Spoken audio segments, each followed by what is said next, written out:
Hello friends, आपका स्वागत है हमारे चैनल पर। मेरा नाम है ध्रुव और आप लोग देख रहे हैं द लर्नर्स कम्युनिटी। आज के वीडियो में हम बात करेंगे फिफ्थ सेमेस्टर के बीए प्रोग्राम एजुकेशन सब्जेक्ट के बारे में। सब्जेक्ट का नाम है लैंग्वेज एजुकेशन। ये जो वीडियो है ये हमारी सेकेंड वीडियो है। एजुकेशन का जो क्वेश्चन पेपर है उसको लेकर एक वीडियो हम ऑलरेडी बना चुके हैं जिसमें हम लोग सिलेबस प्लस क्वेश्चन पेपर की बात कर रही थी। आज की वीडियो में हम लोग क्वेश्चन पेपर को देखेंगे। ठीक है, ये आपका यूनिक पेपर कोड है इस सब्जेक्ट का और सब्जेक्ट का नाम है लैंग्वेज एजुकेशन। मतलब कि इस सब्जेक्ट में आपको लैंग्वेज से रिलेटेड जितनी भी चीज़ें हैं वो आपको पढ़नी होंगी। ठीक है, किसी भी भाषा को कोई एक भाषा की बात नहीं करी जा रही। यहाँ पे किसी भी भाषा को लेकर जो चीज़ें आपको पढ़नी होती है समझनी होती है ये वो आपका सब्जेक्ट है। ठीक है, तो चलिए वीडियो को शुरू करते हैं। और अगर अभी तक आपने हमारा चैनल जो है सब्सक्राइब नहीं किया तो प्लीज़ चैनल को सब्सक्राइब करें। आप लोग अगर न्यू है तो चैनल को सब्सक्राइब करके जरूर जाइएगा ताकि आप लोगों को इंपॉर्टेंट जो वीडियोस है हमारे चैनल पर रेगुलरली मिलती रहे। ठीक है, आपको इधर उधर जाके ढूंढना ना पड़े। 3 घंटे का आपको टाइम दिया जाएगा पूरे पेपर में। 75 नंबर का आपका क्वेश्चन पेपर रहेगा। 75 नंबर के क्वेश्चन पेपर में आप लोग एक लैंग्वेज जो है प्रेफर कर सकते हैं, हिंदी या इंग्लिश। उसमें आपको पूरा पेपर देना है। किन्हीं 5 प्रश्नों के आपको उत्तर देने होंगे। ठीक है, 75 नंबर का आपका पेपर रहेगा। 5 प्रश्न आपको करने हैं। 15 नंबर का आपका एक क्वेश्चन है। ठीक है, तो 15 नंबर का एक क्वेश्चन जिसके हिसाब से 5 करने हैं, आपका 75 नंबर का जो कंप्लीट पेपर है वो बन जाएगा। तो ये आपका जो क्वेश्चन पेपर का मार्किंग है वो रहेगा। ठीक है, 15 नंबर के 5 क्वेश्चन अटेम्प्ट आपको करने होंगे। अब बात करें क्वेश्चन की तो यहाँ पे आप देख सकते हैं कि जितने भी क्वेश्चन है सभी समान अंकों के हैं। अब हमारा पहला क्वेश्चन आता है यहाँ पे, भाषा की अवधारणा के बारे में आपकी समझ क्या कहती है। उदाहरण के साथ भाषा के घटकों की व्याख्या कीजिए। आप समझिए कि what is your understanding of the concept of language, explain language component with examples. ये जो क्वेश्चन है ये आपका यूनिट नंबर 1 में से है। ठीक है, यूनिट नंबर 1 में से आपका क्वेश्चन जिसमें आपको फंक्शन और कॉन्सेप्ट बताए गए थे लैंग्वेज के, जो कि मैंने आपको प्रीवियस वीडियो के सिलेबस सेक्शन में भी बताया था। आप जाके अपने सिलेबस में भी चेक कर सकते हैं। ठीक है, तो ये वाला जो क्वेश्चन है ये आपका फर्स्ट यूनिट में से है, तो आपको फर्स्ट यूनिट तो कवर करके जानी ही होगी। अब मैंने आपको बता दिया। ठीक है, तो ये हो जाता है। तो भाई कॉन्सेप्ट क्या है लैंग्वेज के और बाकी सारी चीज़ें और उसके कंपोनेंट क्या है वो, तो ये आपको यहाँ पे बताना है यूनिट नंबर 1 में।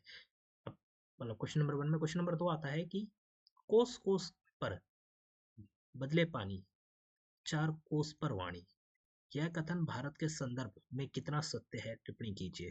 ठीक है, यहाँ पे एक स्टेटमेंट दी गई है, कोस कोस पर बदले पानी, चार कोस पर वाणी। जो है ये क्या है, स्टेटमेंट है। तो comment on how true this statement in the context of India. Bharat के कॉन्टेक्स्ट को लेकर ये जो स्टेटमेंट है ये कितनी सत्य है ये आपको यहाँ पे बतानी है। ठीक है, ये हो जाते हैं। फिर क्वेश्चन नंबर 3 आता है कि पाणिनि द्वारा प्रस्तुत भारतीय भाषा अधिगम के मॉडल का क्या योगदान है। पाठ्यक्रम के अंतर्गत पढ़े गए लेखों से उदाहरण देकर समझाइए। ठीक है, what is the contribution of Indian model of language acquisition presented by Panini.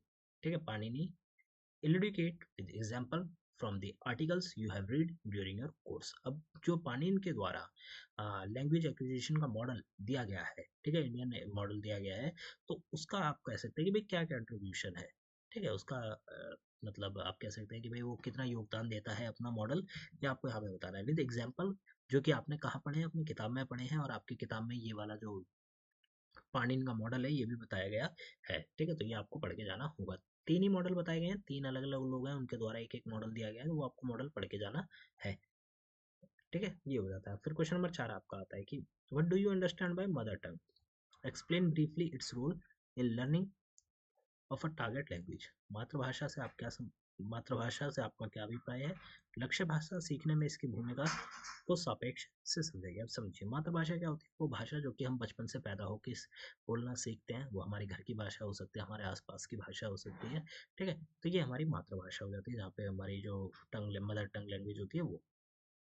ठीक है, जो कि हम पैदा होते ही बोलना सीख जाते हैं, मतलब जो जो हम पैदा होने के बाद बोलना सीखते हैं सबसे पहले, वो हमारी मदर टंग लैंग्वेज हो जाती है। तो ये हो जाता है। ठीक है, अब इसका क्या लक्ष्य, मतलब ये जो है इसकी क्या भूमिका है, इस भाषा की क्या भूमिका है जब आप लोग कोई और लैंग्वेज सीखना चाहते हैं। जैसे कि उदाहरण, मैं मेरी मदर टंग लैंग्वेज क्या है, हिंदी है, बट मैं इंग्लिश सीखना चाहता हूँ, तो हिंदी क्या रोल प्ले करेगी इंग्लिश को सीखने में, तो वो आपको रोल यहाँ पे बताना है। ये हो जाता है क्वेश्चन नंबर 4। क्वेश्चन नंबर 5 आता है, भाषा अधिगम के संदर्भ में पढ़ने का क्या महत्व है, क्या विद्यार्थियों को पाठ्यपुस्तकों से परे जाकर पढ़ने के लिए कैसे प्रेरित करेंगे, प्रासंगिक उदाहरणों के साथ स्पष्ट कीजिए। What is importance of reading in language learning, how will you motivate student to read beyond the text book? Illustrate with relevant examples. तो भाई ये जो है कि भाई भाषा अधिगम या फिर लैंग्वेज के लर्निंग, ठीक है, बस what is the importance of reading in language learning, इसका क्या इंपॉर्टेंस है रीडिंग इन लैंग्वेज लर्निंग में, ये आपको बताना है सबसे पहले। इसी क्वेश्चन में आप आगे बताएंगे भाई आप लोग स्टूडेंट को कैसे मोटिवेट करोगे कि वो किताब से बाहर जाके पढ़े। आप उसको लैंग्वेज के बारे में ऐसी कौन कौन सी चीज़ें बताओगे ताकि वो किताब को छोड़कर किताब से बाहर की चीज़ों को भी पढ़कर समझे। ठीक है, तो ये आपको यहाँ पे बताना है। ये हो जाता है। फिर क्वेश्चन नंबर 6 आता है आपका last question. Right short note on any of the two following. यहाँ पे आपको 4 टॉपिक दिए गए, 4 में से कोई भी 2 टॉपिक के ऊपर आपको जो है शॉर्ट नोट लिखना है। हर एक टॉपिक जो है आपका 7.5 नंबर का है। 2 टॉपिक आपको करने हैं, 15 नंबर का आपका क्वेश्चन बनता है। क्वेश्चन क्या है, टॉपिक क्या है, dialect and standard language, stage of language development, decoding versus comprehension in reading, first and second language. ठीक है, तो ये 4 टॉपिक हैं। चारों टॉपिक हो सकता है रिपीट हो सकता है टॉपिक आपका मतलब रिपीट ना हो, टॉपिक न्यू दे दिया जाए। ठीक है, तो इन टॉपिक को भी आप लोग पढ़ के जाइएगा। डायलेक्ट एंड स्टैंडर्ड लैंग्वेज एक इंपॉर्टेंट क्वेश्चन का भी पार्ट है, तो आप उसको भी समझ के जाइएगा। ठीक है, यहाँ पे आपको हिंदी में देखने को मिल जाती हैं कि बोली और मानक भाषा विकास के चरण, पठन के जो कोडिंग बनाम समझ है, और प्रथम और द्वितीय भाषा जो होती है, ये सारी चीज़ें। तो यहाँ पे जितने भी क्वेश्चंस थे मैंने आपको बताया, इंपॉर्टेंट क्वेश्चन है। लैंग्वेज एजुकेशन का जो आपका सब्जेक्ट है उसमें 2 क्वेश्चन पेपर हम ऑलरेडी कवर कर चुके हैं।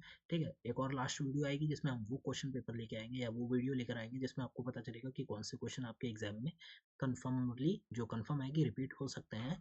ठीक है, तो वो भी हम वीडियो आपके लिए जल्दी लेकर आएंगे। तो हमारे चैनल को सब्सक्राइब करिए ताकि वो वीडियो आप लोगों के पास जल्द से जल्द पहुँचे। साथ के साथ आप लोग हमारे साथ जुड़ सकते हैं टेलीग्राम और इंस्टाग्राम पे, लिंक आपको डिस्क्रिप्शन बॉक्स में मिल जाएगी। और आप लोग 5th सेमेस्टर के कई सारे नोट्स, एग्जामिनेशन नोट्स चेकआउट कर सकते हैं, लिंक डिस्क्रिप्शन बॉक्स में अवेलेबल करा दी गई है।